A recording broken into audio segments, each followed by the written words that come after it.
So downtown Toronto on the waterfront.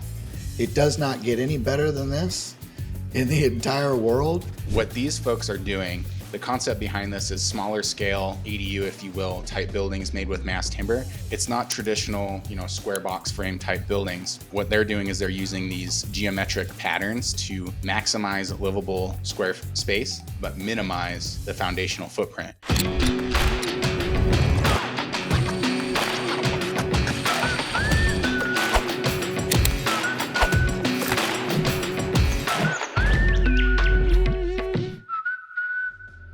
Today we're going to talk about some pretty exciting stuff. Nick's got some projects geared up from some of the biggest that I've ever seen to some of the most impressive. I've got some stuff that I'm going to talk about on like the smaller side, ADU side of things. But before we get into that, guys, Mass Timbers Group Summit 2025, August 21st and 2nd, building tours on the 20th.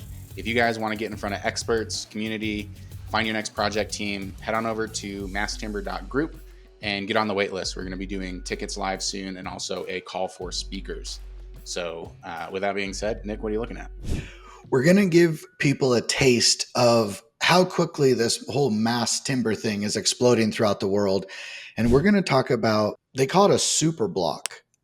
There's no other way to say it. Like you have these big, massive skyscrapers. They're called like superstructures. This is in downtown Toronto. And I have a crazy situation on my screen. Let me exit. So downtown Toronto on the waterfront. It does not get any better than this in the entire world. So when they call these super blocks or these superstructures, this is one of the, I don't know, I can't confirm this. I think it's the largest project in the entire world, but that Japanese, project that we went over, that huge expo project is also massive. So I just don't. Yeah, different applications. That may be like the largest quote unquote structure, but this is like an entire development, like you said, a whole block, and for usable stuff. Yeah, far bigger. Yeah, far bigger than blocks. These are like citywide conjoining blocks. All right, so Canada's mega project Waterfront Toronto includes a new district called Quayside, an all-electric and climate neutral community.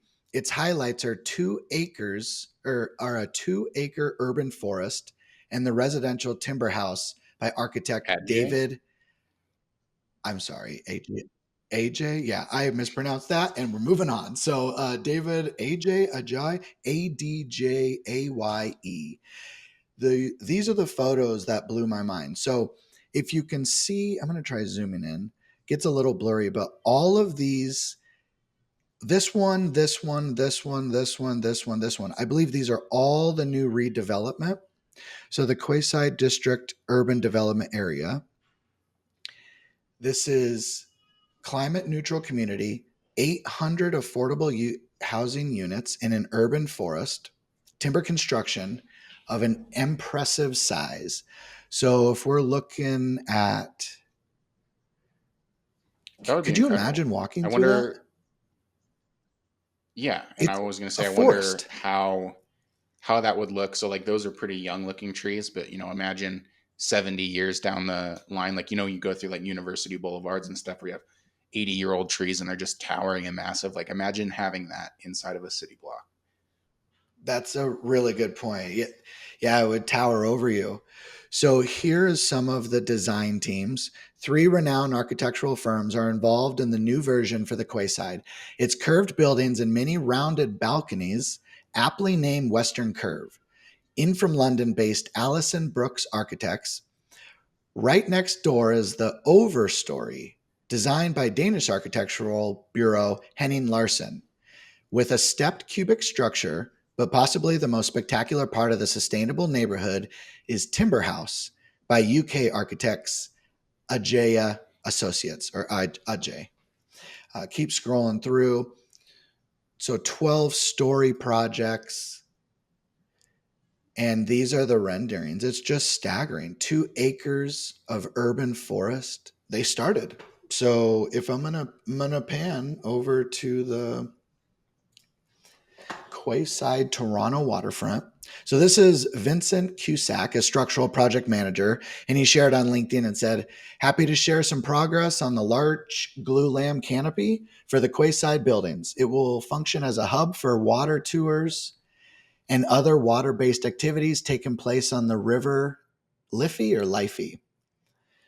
And because we live in Montana where we don't have dirt road, or we still have dirt roads and barely any Wi-Fi, it's taking a while to render. But what this is it pans around the actual project, so it's pretty cool. Yeah, if you guys are just listening to this on audio, head on over to YouTube so you can see some of the visuals that we're going to share. So like the video that Nick's looking at right now is showing the entire like overview fly through of this project, but then also here in a second he's going to share another video. Dude, this is pretty cool. I think this is like one of those projects that will serve as kind of like a landmark for other cities to emulate and to look at as a test case for like when they're doing these major expansions. I know, you know, one of the ones that we talked about was the River Mile in Denver. You know, that's kind of like the same thing, like a community within a community. Not necessarily mass timber, but you know, this is going to be one of those mass timber, climate friendly, all electric type super walks, if you will. And so I'm excited to see how this pans out and then to take a trip up there and see it in person. Yep, the new story these days is walkable micro cities, the cities within cities, and it'll be So interesting to see where this takes off. All right, so what do you got up next in the docket? So we're going to take a complete pivot from the scope and scale that you just looked at. And I get an alert, and I highly recommend everybody sets this up. You can set up a Google alert and just pings you with things that you're interested in. And I have one set up for mass timber. And so this caught my eye. I'm going to share my screen. Polyhouse. So what these folks are doing, this was started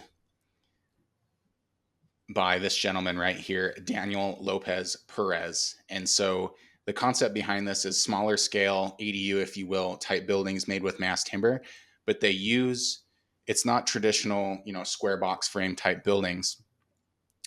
What they're doing is they're using these geometric patterns to maximize livable square space, but minimize the foundational footprint.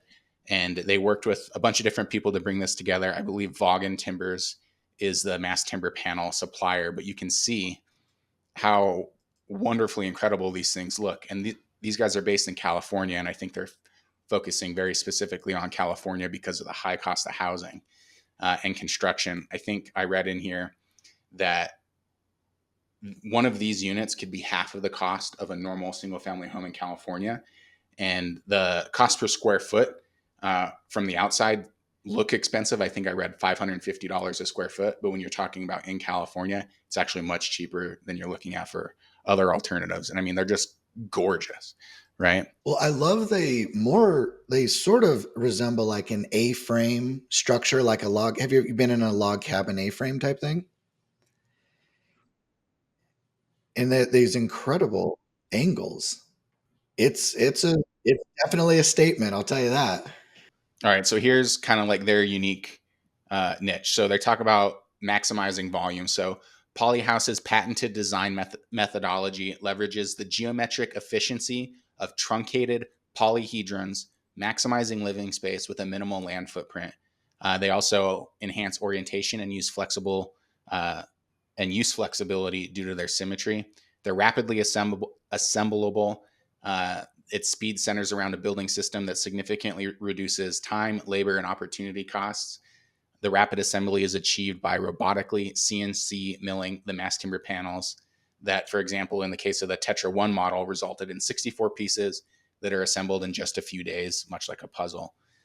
So I thought this was super interesting. One of the questions that I had while I was walking through this is, you always hear about bottlenecks in factories being fabrication.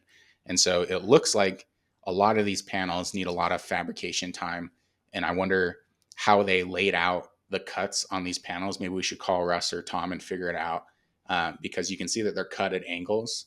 And I wonder if they did the panel optimization. So it's like, hey, if you cut a triangle out of this one, that triangle now goes over here in this other part of the building. I feel like that would be the only way that this would work. But it's super cool. It's super innovative. I thought it was a really interesting way to use mass timber for those smaller scale projects that even a couple years ago, everybody was like, it's never going to happen. It's never going to happen for single family homes. Definitely never going to happen for ADUs. But like, here you go. Like they're building them. And I'm looking at the timestamps. I'm recognizing now that each picture is another day Yeah, and how quickly that was going up. they in the article that I read, they assembled everything in 3 days. And keep in mind, this is like the first project, right? So everybody's kind of like learning as they go. But imagine once you get the system down and the right crews and more experience, I imagine it only gets faster. It's like everything's gonna be more expensive and take longer with the first one, versus the 100th. So yeah, I thought that was cool. Shout out to Polyhouse for the work that they're doing, and yeah, I just figured mass timber community should know about that. Yeah, Vaughan Timbers as well. Yes, sir. So what else you got? All right. Jump. All right, check this out. So we had a really good conversation on LinkedIn. So I'll try to like post projects that are really cool and everything. Obviously, the Ascent in Milwaukee is one of the coolest because, it's coined the world's tallest mass timber hybrid structure and it's 25 stories. And so a lot of people don't recognize like what these real world costs can be. And so I created this post, and all of a sudden, we had this gentleman come in and ask about the different per square footage price. And so, just a little bit of eye candy of like what the Ascent is. I believe this is 6 stories of concrete on 19 stories of mass timber. The I'll just read this. So, because this is what blew me away. You can go to New Land Enterprise. Let me just double check. If can you double check the New Land Enterprise? That's Tim Gochman's. Oh yeah, it is right down here. You can see. So they were the developers of the project. It's a 25 story. The installation time was shortened by 40% with a reduced the construction workers by 78%, which is absolutely significant and staggering for real world stuff. And that's what mass timber does. If you get the team in the very beginning to design everyone, the architect, the engineer, the builder, the developer, and you draw the plan out, then that's when mass timber can pencil. It's never an afterthought. And so I thought that these were just really, really cool numbers. Here's another interesting one. 25% of the residents in the Ascent, Ascent MKA cited that the beauty of the mass timber as a key factor in their rental decision. So 1 out of every 4 residents, the people that live there, said, I'm living there because it's cool. It's mass timber. I want to live there because of this. 25%, you know, that's enough to start telling people about it. So quick numbers: 259 luxury apartments, 493,000 square feet of mixed use space, 7,000 square feet of street level retail, and 20,000 square feet of amenities. So but there was a conversation. So there was a gentleman that, I'm going to scroll down real quick, asked about some of these real world costs. It was Steven Sergelin said, wow, what was the cost per square foot?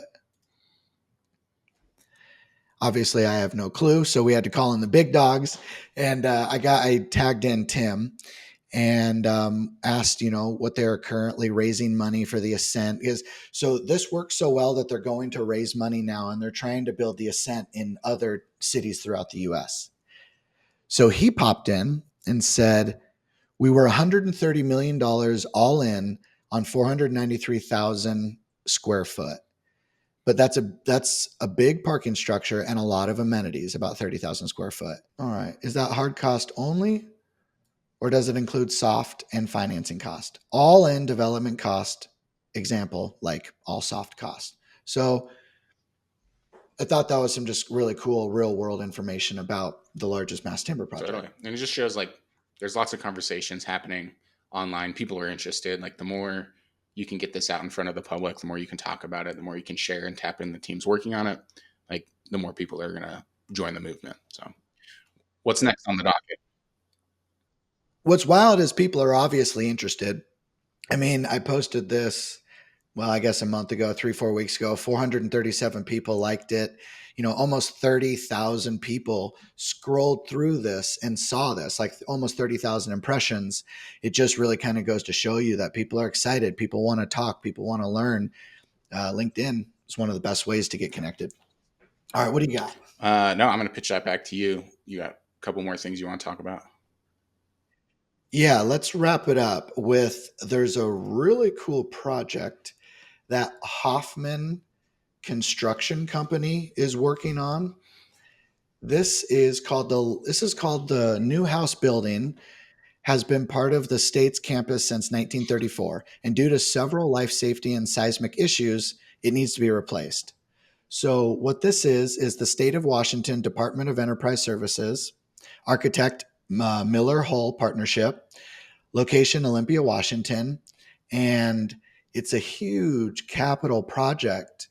Here's kind of just some sketches, but here's the rendering, and they're using DLT, dow laminated timber, which I think is beautiful, and a lot of people don't recognize because there are what would you call it? I'm not the back technical guy. Rivets or flutes within. Here, I'll show it to you. It's just it's the gap difference between using different width lumber, and so you create that visual channel, if you will.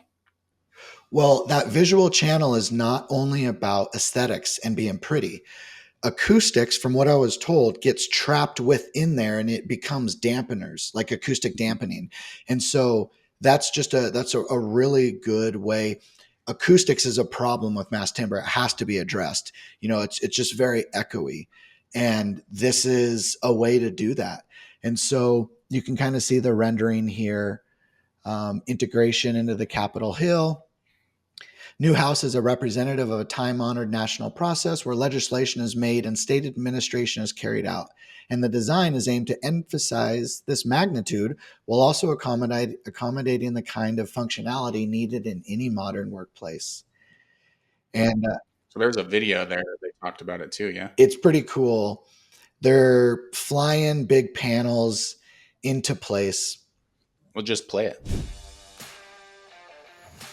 Out here at the New House project, we're building a hybrid building of steel and mass timber. Bringing the mass timber into a building gives it a whole new look, right? We're so used to seeing steel and concrete. This gives it that feel when you walk into the building, like seeing the different grains in the wood, how everything's exposed. We had to get everybody involved on the front end to make sure that our mass timber was successful on this project.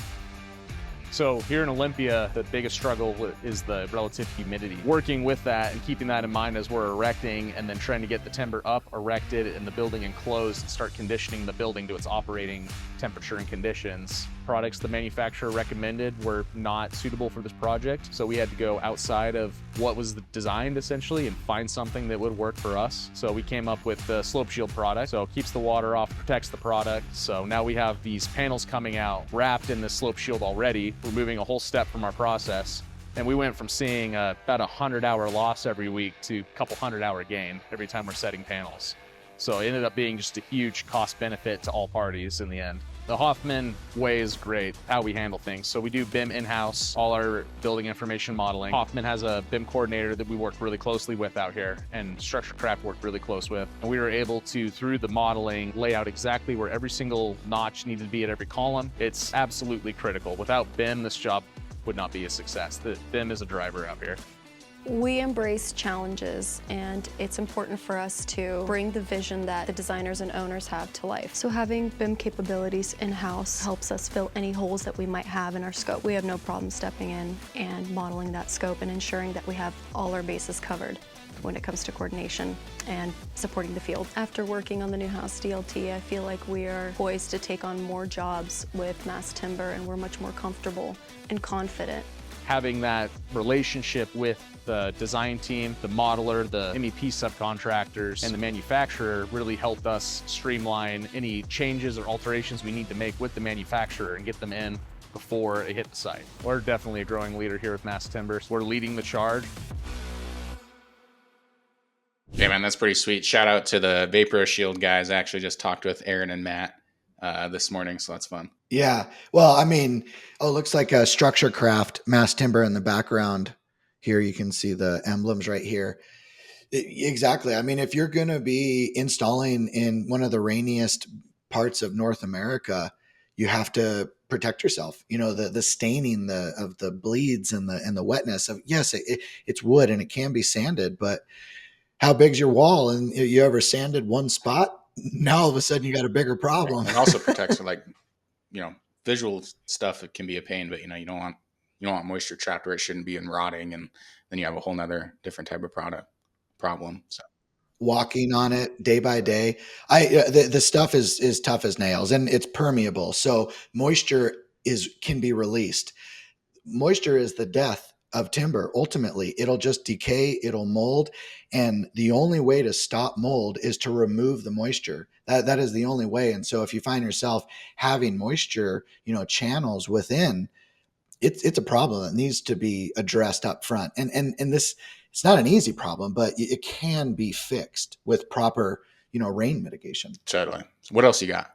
Last but not least, we have to give a special shout out to Sugaru Bond for winning some very prestigious awards out there. And so it looks like about 4 weeks ago, Sugaru Bond Architects, their 3 offices are celebrating winning 2 major international awards. The Premium Imperial honored Sugaru Bond in the architecture category at an award ceremony in Japan attended by Dean Maltz. And the Prix Versailles recognized Samos, I'm probably pronouncing that right, an art museum and 10 villages as the world's most beautiful museum. And that's what you see down here. Sugaru Bond is known for sustainability. He's known for his humanitarian. Go check out his website. I mean, he's done the Swatch Mass Timber headquarters in the Omega.